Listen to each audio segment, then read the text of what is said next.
오늘 우리에게 주시는 말씀은 누가복음 16장 1절로부터 9절의 말씀입니다. 누가복음 16장 1절로부터 9절의 말씀 우리 한 절씩 한 절씩 교독하십니다. 또한 제자들에게 이르시되 어떤 부자에게 청지기가 있는데 그가 주인의 소유를 낭비한다는 말이 그 주인에게 들린지라. 주인이 그를 불러 이르되 내가 내게 대하여 들은 이 말이 어찌 됨이냐. 내가 보던 일을 세마라. 청지기 직무를 계속하지 못하리라 하니. 청지기가 속으로 이르되 주인이 내 직분을 빼앗으니 내가 무엇을 할까? 땅을 파자니 힘이 없고 빌어먹자니 부끄럽구나. 내가 할 일을 알았도다. 이렇게 하면 직분을 빼앗긴 후에 사람들이 나를 자기 집으로 영접하리라 하고. 주인에게 빚진 자를 일일이 불러다가 먼저 온 자에게 이르되 네가 내 주인에게 얼마나 빚졌느냐? 말하되 기름 100마리니이다. 이르되 여기 내 증서를 가지고 빨리 앉아 50이라 쓰라 하고. 또 다른 이에게 이르되 너는 얼마나 빚졌느냐? 이르되 밀 100석이니이다. 이르되 여기 내 증서를 가지고 80이라 쓰라 하였는지라. 주인이 이 옳지 않은 청지기가 이를 지혜 있게 하였으므로 칭찬하였으니 이 세대의 아들들이 자기 시대에 있어서는 빛의 아들들보다 더 지혜로움이니라. 함께 하십니다. 내가 내가 너희에게 너희에게 말하노니 말하노니 불의의 불의의 재물로 재물로 친구를 친구를 사기라. 사기라. 그리하면 그리하면 그 재물이 재물이 없어질 없어질 때에 때에 그들이 그들이 너희를 너희를 영주할 영주할 처소로 처소로 영접하리라. 영접하리라. 아멘. 아멘. 오늘은 부정직한 청지기의 지혜라는 제목으로 말씀의 은혜 나눌 때 하나님의 크신 은혜가 있기를 소망합니다. 오늘은 부정직한 청지기를 비유로 말씀하시는 예수님의 이야기가 있습니다. 예수님께서 제자들을 불러 모으시고 어떤 부자가 있었는데 그 부자에게는 청지기 하나가 있었다고 이야기합니다. 그리고 그 청지기가 부자의 재산을 낭비한다는 소문을 듣고 그를 불러다가 자네를 두고 말하는 것이 들리네. 어찌 자네는 자네가 맡아야 할 청지기를 제대로 보지 못하고 이렇게 재산을 낭비하는가 하고 이제부터는 당신이 더 이상 그 일을 볼 수 없게 하겠다. 그렇게 주인이 의롭장을 놓았습니다. 그러자 청지기는 속으로 주인이 내게서 청지기직을 빼앗으려고 하니 어떻게 하면 좋을까? 땅을 파서 농사를 짓자니 힘이 없고 남들에게 빌어먹자니 낯이 부끄럽구나 하고 그렇게 생각하였습니다. 그런데 이 청지기에게 묘안이 떠올랐습니다. 내가 이 청지기직을 하는 동안 내가 어떻게 하면은 내가 앞으로 먹고 살 길이 열리겠다. 그런 생각을 하면서 이 주인에게 빚진 사람들을 막 불러 모으는 거예요. 그래서 쌀이 100석이나 빚진 사람한테는 얼른 와서 50석으로 줄여주고 미리 100석이나 빚진 사람은 여기 와서 80석이라 하고 이렇게 줄여주는 것입니다. 그래서 빈문서들을 다 탕감해 주기 시작하는 것입니다. 그러자 이 소식을 들은 주인이 이 불의한 청지기를 두고 어떻게 표현했냐면 그가 지혜롭게 하여서 칭찬했다는 것입니다. 그리고 나서 예수님께서 이렇게 얘기합니다. 이 세상 사람들끼리 어울리는 이 사람들 속에서도 하나님의 자녀들이 세상 사람들보다 지혜로워야 하는 것에 대해서 말씀합니다. 그러면서 결론을 이렇게 말씀합니다. 불의한 재물로 친구를 사겨라. 불의한 재물로 친구를 사겨라. 사실 굉장히 이 말씀은 어려운 말씀입니다. 그리고 이 말씀을 우리가 해석하고 또 이해하는 데에는 굉장히 중요한 기준이 필요합니다. 만약에 오늘날 이 시대에 불의한 재산 혹은 깨끗하지 못한 돈을 가지고 우리가 친구를 사귀잖아요. 그러면 줄줄이 연행됩니다. 지금 시대는 불이한 재산을 가지고 이렇게 친구를 사귀게 되면, 이렇게 그냥 눈에 보이는 이런 식의 친구를 사귀게 되면 그냥 줄줄이 사탕처럼 다 잡혀 들어갑니다. 한마디로 다 감옥행이에요. 그렇다면 예수님은 왜 이런 말도 안 되는 이야기로 비유를 하셨을까? 우리가 참 이 시대에는 적용하기 좀 어렵습니다. 적용해서도 안 되고요. 그런데 왜 예수님께서는 이런 이야기를 하신 걸까? 그 속에는 이 세상을 살면서 우리가 그리스도인으로 살아가려면 이 악한 자들 가운데에서 그들을 이길 지혜가 필요하기 때문입니다. 어떻게 보면 권모술수와 같은 지혜가 필요하다라고도 예수님께서는 말씀하신 것 맞습니다. 그래서 오늘 본문은 우리 그리스도인들이 해석할 때 매우 위험한 본문입니다. 사실 우리나라 정서에는 정결하고 거룩하고 깨끗하고 청빈한 그런 삶이 우리나라 정서에 많습니다. 단순하고 정직하고 순진하고 거룩하게 살면 잘 사는 삶이 되어야 합니다. 그리고 그리스도인들은 그런 세상을 꿈꿉니다. 그리고 그런 꿈을 우리 성도들에게 교회는 또 가르쳐 왔습니다. 그런데 이렇게 세상을 이렇게 보니까 세상이 그렇게 단순하지 않습니다. 그렇게 심플하게 누구는 선하고 누구는 악하고 그렇게 사람들의 평가에 따라서 쉽게 선과 악을 정할 수 있는 세상이 아니더라는 것입니다. 제가 많은 그리스도인들을 보면 이런 모습으로 우리 순수하고 정직하고 깨끗하게 살아가야 되는 게 옳은 게 맞지 않느냐? 이렇게 사는 게 맞지 않느냐? 하고 옳고 그름의 주장을 하는 모습들이 있습니다. 목사님, 이렇게 살아야죠. 목사님, 이렇게 하셔야죠. 라고 이야기하는 분들이 있습니다. 그렇다면 정말 정직하게 여러분들의 가슴에 손을 얹고 한번 생각해 보시기 바랍니다. 여러분 정말 그렇게 하나님 앞에서 100% 온전하고 순수하고 정직하고 하늘을 우러러 부끄러움이 없습니까? 정말 마음속으로 티끌 하나 부끄러운 것 없이 살고 계시는 분 있으십니까? 만약에 누군가 저에게 목사님 100% 거룩하십니까? 100% 정직하십니까? 100% 진실하십니까? 100% 옳으십니까? 라고 묻는다면 어떻게 사람이 그러냐라고 저는 대답하겠습니다. 제 속마음, 제 속사람, 가끔은 제 자신도 잘 모르겠습니다. 우리 애가 너무 사랑스럽다가도 아우 이놈 자식 언제 크나, 아유 저 녀석 하고 미울 때도 있어요.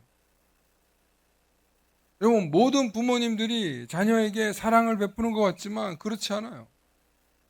모든 가족의 관계가 정말 서로 사랑하고 화목해야 될 것 같지만 속을 자세히 들여다보면 미움, 다툼, 시기, 질투가 넘쳐나요. 어느 가정이나 어느 사람이나 100% 하나님 앞에서 정직하고 정결하고 깨끗한 사람이 될 수 없지만 우리는 그런 삶을 살기 위해서 이 길을 가는 거예요. 그럼에도 불구하고 예수 그리스도라는 그분이 우리에게 보여주신 그 길을 걸어가는 거예요. 오늘 불의한 청지기, 옳지 못한 청지기의 지혜를 보면 우리가 배울 점이 참 많이 있습니다.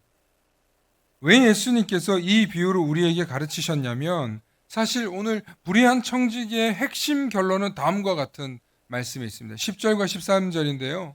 집에 하인이 두 주인을 섬길 수 없듯이 사람이 두 주인을 섬겨서는 안 된다는 거예요. 그래서 하나님이 이 모든 것을 보고 계시기 때문에 결국에는 하나님 앞에서 정직하라. 그래야 작은 일에 충성하고 작은 일에 정직하고 작은 일에 최선을 다하는 사람이 하나님이 쓰시는 사람이요 복주는 사람이 된다라고 예수님께서는 결론적으로 말씀하시는 거예요. 그럼에도 불구하고 우리 삶에 이 인간의 이중적인 잣대가 있다는 거예요. 이중적인 잣대가. 오늘 우리가 이 말씀을 구분해서 들으실 수 있기를 소망합니다. 우리 삶에 이중적인 잣대들이 있어요. 다만 예수님께서 이렇게까지 말씀하신 이유는 이 세상에 악한 자들의 지혜가 있음을 경계하고 하나님의 백성이라고 하는 자들이, 그리스도인이라는 자들이 이 세상에서 순진하게 당하지 말라는 의미. 우리가 사회에서 일어나는 모든 일들 가운데 앞서 말씀드린 대로 선과 악을 100% 구분하기가 어렵습니다. 예를 들면 하나의 사건을 둘러싸고 그 사건을 해석하는 눈이 달라요. 예전에 많은 사람들이 코로나 시기에 그 광화문 광장에서 이 민주주의를 회복해야 한다, 또 민주주의를 지켜야 한다, 수호해야 한다 하면서 이 기독교 논객들이 언론에 나서기 시작하면서 많은 사람들에게 유명해진 사람이 있어요. 그 중에서 제일 유명해진 사람이 누구냐? 사랑제일교회 정광훈 목사예요. 정광훈 목사. 무슨 정치 때만 되고 선거 때만 되면 나와가지고 온갖 이야기를 설쳐대며, 그리고 무슨 대통령 욕하고 막 하면서 난리를 쳤어요. 여러분, 그런데 많은 사람들이 그분이 정말 나라를 사랑해서 애국을 하는 마음으로 그렇게 했다라고 생각하는 사람 있겠지만, 여러분, 대부분의 목사들은 그렇게 보지 않았습니다. 저거 지금 지금 자기 세력 키워가지고 자기 교회 저거 지키려고 지금 저렇게 하는구나. 여러분, 언론 보도에 다 나오지 않았습니까? 뭐 500억 보상 받아가지고 거기다가 짓고 그 땅 수호하겠다고 난리를 쳤습니다. 결국에는 보상 못 받았어요. 지금도 계속 문제를 일으키면서 나가는데, 또 실제로 일어난 일이 뭐예요? 자기 자식에게 아직 목사 안수도 받지 않은 그 전도사 자식에게 모든 권한을 그 법적으로 위임해놨어요. 세금이나 어떤 문제가 됐을 때 재산을 빼앗기지 않으려고. 국가에 세금 내는 게 국가에게 재산을 빼앗긴다라고 생각하는 거예요. 어떤 사람들은 이 시대의 진정한 모세가 정광훈이다 라고 얘기하는 사람도 있지만, 대부분의 목사들은 그를 지지하지 않습니다. 아니, 오히려 저 사랑제일교회 때문에 교회가 욕먹고 손가락질 당하는 것 때문에 얼마나 많은 사람들이 안타깝게 보고 있는지 몰라요. 특히 많은 목사님들이 정말 속상해하고 있어요. 물론 정광훈 목사 속에 속해 있는 성도들은 자기 교회를 지키기 위해 목숨 거는 게 맞겠지만, 한국교회 전체적인 입장에서 볼 때는 이 교회는 악한 집단이에요. 악한 집단. 오히려 전도를 방해하고 교회를 욕먹이고 예수님을 완전히 욕먹이는 집단이에요. 뉴스, 신문, 방송 등 온갖 지역에서 거 봐라, 교회라는 집단이 저런 짓을 하고 있지 않느냐 하고 믿지 않는 사람들은 전부 다, 대부분의 모든 교회와 목사들이 정광훈인 줄 알아요. 그와 비슷한 줄 알아요. 이게 얼마나 참담합니까? 그런데도 여러분, 아직도 많은 사람들이 세뇌가 돼서 그 목사가 정말 최고라고, 최선이라고 해. 물론 그렇게 옳게 주장하는 사람들도 있을 수 있습니다. 자기가 옳다고 믿는 거죠. 교회들마다 사정이 있고 이유가 있겠지만, 어떤 사건이 터지고 언론에서 공격을 당하면 대부분의 교회는 부정직한 집단으로 오해를 받고 공격을 당합니다. 그래서 기독교 지도자와 기독교 교회의 신뢰가 지금 한없이 추락하고 있는 거예요. 아무리 작은 교회에서 또 성실하게 진실되게 열심히 목회를 해도 이런 인간들 때문에 교회가 욕먹는 거예요. 얼마 전에 한 사회복지단체를 이끄는 목사님이 있었어요. 이 목사님도 정말 자기 교회와 복지단체를 계속 확장해서 복음을 전하고 그 지역에 선한 영향력을 끼치려고 굉장히 애를 썼어요. 그런데 함께하던 직원들에게 무슨 11조를 강요했다, 뭐 월 10만 원, 20만 원을 후원 강요를 했다, 이런 갑질 논란으로 언론에 나오고, 그리고 또 방송에 이렇게 터졌어요. 어떤 입장에서 보느냐에 따라서 이 목사님에 대한 평가가 완전히 갈려요. 어떤 사람은 저 목사 때문에 정말 교회가 이게 말도 못하게 수모를 겪는다라고 말하는 사람이 있고, 아유, 저 지금 직원들이 저렇게 앞에서 고군분투하는 목사의 마음도 모르고 저렇게 그냥 자기한테 잠깐 기분 나쁘게 했다고 자기 열받게 했다고 이렇게 방송이나 언론에다가 내질러 버리. 이제는 우리 사회가요. 어떤 갑질이나 이런 게 있으면 우리 사회가 지금 가만히 있지 않습니다. 젊은 사람들이 폭로해 버리는 거예요. 음. 아무리 목회를 잘하고 아무리 무슨 뭐 잘하다라도 갑자기 어느 날 갑자기 미투 뭐 이런 거 등장하잖아요. 여러분 한순간에 곤두박질 칩니다. 그게 오늘날 현실이. 목회를 하면서 정말 목사로서 큰 사고 없이 은퇴할 수 있을까? 큰 문제 없이 은퇴할 수 있을까? 정말 심각하게 고민될 때가 있어요. 코에 걸면 코걸이, 귀에 걸면 귀걸이, 사람들이 붙이고 싶은 대로 붙여요. 우리 삶에서 자신의 입장과 역할에 따라서 상대방에게는 갑질이 될 수도 있고 공격이 될 수도 있고 반대로 상대방 입장에서는 역갑질이 될 수 있고 역으로 공격하는 경우가 될 수 있어요. 그러니까 우리 사회 안에 얼마나 많은 이 갈등의 요소가 있는지 몰라요. 이중적 잣대가 모든 사람에게 적용돼 있어요.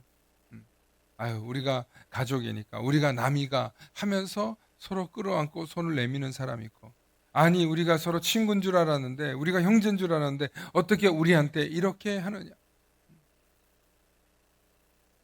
오늘 본문에서 주인이 불의한 청지기가 자신의 재산을 갉아먹는 걸 보고 주인이 이 불의한 청지기를 쫓아내려고 했어요.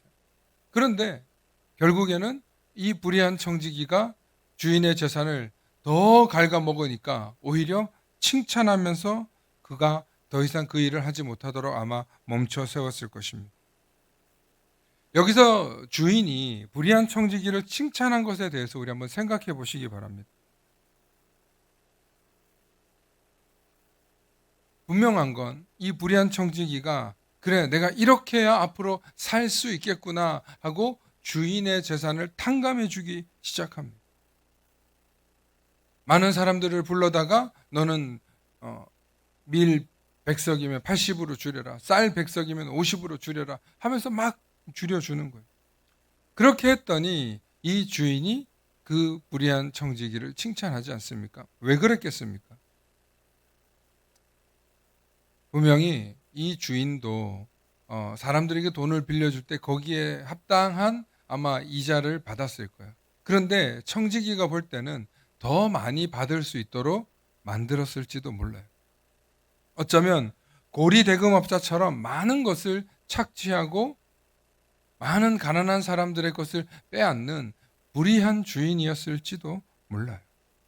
물론 예수님께서 그런 이야기는 자세하게 하지 않으셨지만 중요한 건 그 주인이 볼 때 이 불의한 청지기가 하는 짓이 결국에는 내가 멈춰 세울 수밖에 없는 그와 타협을 할 수밖에 없는 그런 상황을 만들었다는 것입니다. 여기서 이 불의한 청지기를 보면서 우리가 배울 점이 있어요. 뭘까요? 어떤 상황 속에서도 어떤 순간에도 우리에게는 마지막까지 기회가 있다는 거예요. 그리고 그 기회는 지혜롭게 해야 돼요. 지혜롭게. 그래서 예수님께서는 우리에게 이 지혜에 대해서 얘기를 하시는 거예요. 지혜에 대해서. 여러분 지혜를 누가 관장하십니까? 하나님이 관장합니다. 이 지혜는 하나님께서 우리 삶에 필요한 것으로 이야기합니다.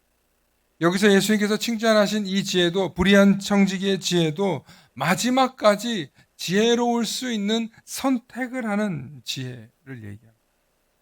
그렇다면 여기서 예수님께서 칭찬하신 지혜의 결론이 뭐냐는 거예요. 지혜의 결론. 예수님께서 왜 이 말도 안 되는 불의한 청지기의 비유를 두시면서 지혜에 관한 이야기를 하실까요?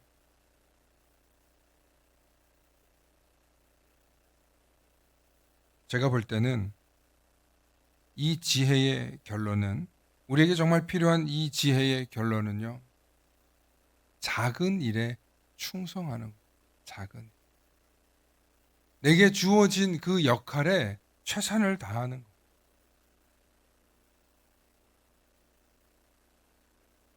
아니 어떻게 불의한 청지기가 자기가 마지막에 그렇게 주인의 재산을 갉아먹는 일이 충성을 다한 겁니까? 라고 말하셨어요. 그렇지 않습니다. 그는 자기에게 주어진 이 지위를 가지고 최선을 다한 거예요.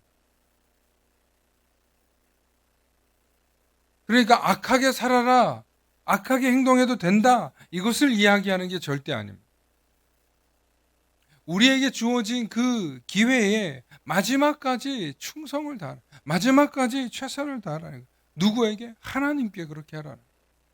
그것이 우리가 이 땅을 살아가면서 하나님께서 우리에게 요구하시는 거예요. 그것이 하나님 나라에 어울리는 사람의 삶의 자세. 하나님 어떤 사람을 구원해 주시는 거예요? 어떤 사람을 건져 주 마지막까지 충성을 다하는 거예요. 마지막.